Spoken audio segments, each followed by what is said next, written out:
आपने बहुत मोदी जी बहुत विश्व गुरु हैं या माने बहुत ताकतवर व्यक्ति हैं, लेकिन उन्होंने पिछले 10 वर्षों में कितना रोजगार दिया? 20 करोड़ रोजगार देना था उनको, कितना दिया?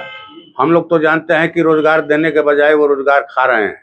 वाजपेयी जी की सरकार जो है कर्मचारियों का पेंशन खा गई। बिल्कुल यह महिला विरोधी पार्टी है, इसलिए महिलाओं को इन लोगों ने टिकट नहीं दिया।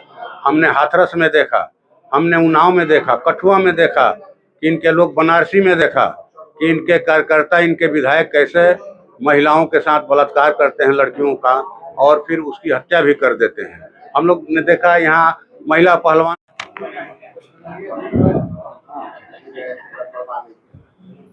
सबसे बड़ी बात है सर कि जिस तरह से 2 बार का विधायक और 2 बार का सांसद इस बार कांग्रेस, लेकिन विकास पुरुष के नाम से जाने जाते हैं आरके, लेकिन विकास क्या है? इसको लेकर के हम लोगों ने कहा कि भाई पिछले 10 वर्षों का जो काम काज है आपका, आपको रिपोर्ट कार्ड जारी करना चाहिए।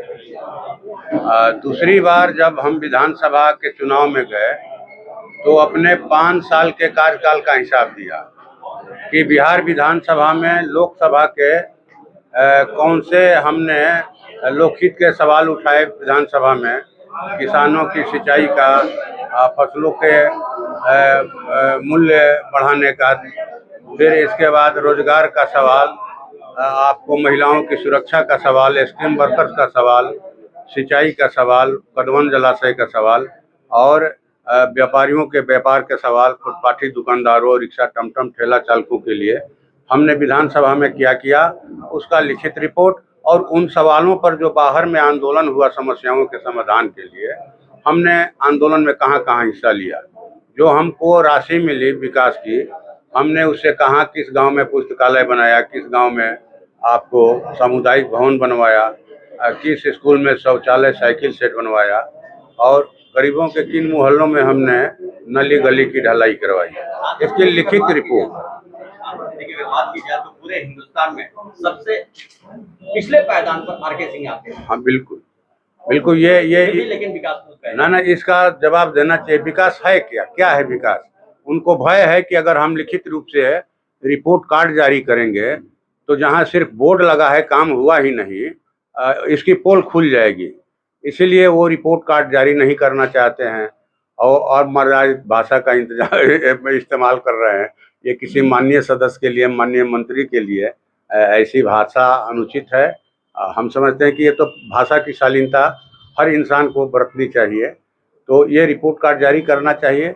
और मैं समझता हूं कि इस बार का चुनाव जो है मोदी सरकार के 10 साल का रिपोर्ट कार्ड माने जो है मांग रहा है कि आपने बहुत, मोदी जी बहुत विश्व गुरु हैं या माने बहुत ताकतवर व्यक्ति हैं, लेकिन उन्होंने पिछले 10 वर्षों में कितना रोजगार दिया? 20 करोड़ रोजगार देना था उनको, कितना दिया? हम लोग तो जानते हैं कि रोजगार देने के बजाय वो रोजगार खा रहे हैं। वाजपेयी जी की सरकार जो है कर्मचारियों का पेंशन खा गई और मोदी जी रोजगार खा रहे हैं। तो इंडिया गठबंधन ने कहा है कि भाई हमारी सरकार बनी तो हम 6 माह के अंदर 1 करोड़ नया रोजगार देंगे युवाओं को। जो 4 साल के लिए अग्निवीर योजना आई है कि 18 साल में भर्ती हुई है, 22 साल में रिटायर हुई है, इसको निरस्त करके फिर पहले की तरह सेना में नौजवानों की अस्थायी भर्ती की जाएगी, और तीनों कृषि कानूनों को, किसानों की जमीन हड़पने के लिए जो आया उसको रद्द किया जाएगा, और किसानों को उनके फसलों के लागत का 1.5 गुना समर्थन मूल्य दिया जाएगा। समर्थन मूल्य पर खरीद हो उनके अनाज की, इसके लिए कानून बनेगा। महिला आरक्षण की अगर बात की जाती है, जिससे लेकर मोदी काफी ज्यादा 33% में महिलाओं का आरक्षण है, लेकिन 17 सीट में से 1 सीट भी महिला को नहीं। बिल्कुल यह महिला विरोधी पार्टी है, इसलिए महिलाओं को इन लोगों ने टिकट नहीं दिया।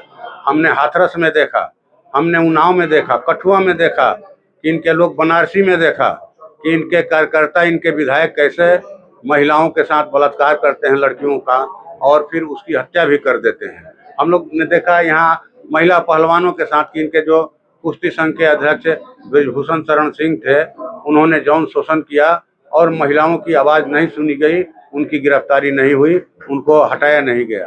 तो मैं समझता हूं कि ये महिला विरोधी लोग महिलाओं को आरक्षण क्या देंगे?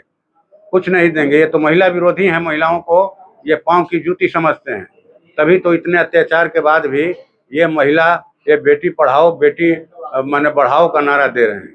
ये बिल्कुल ढकोसला है।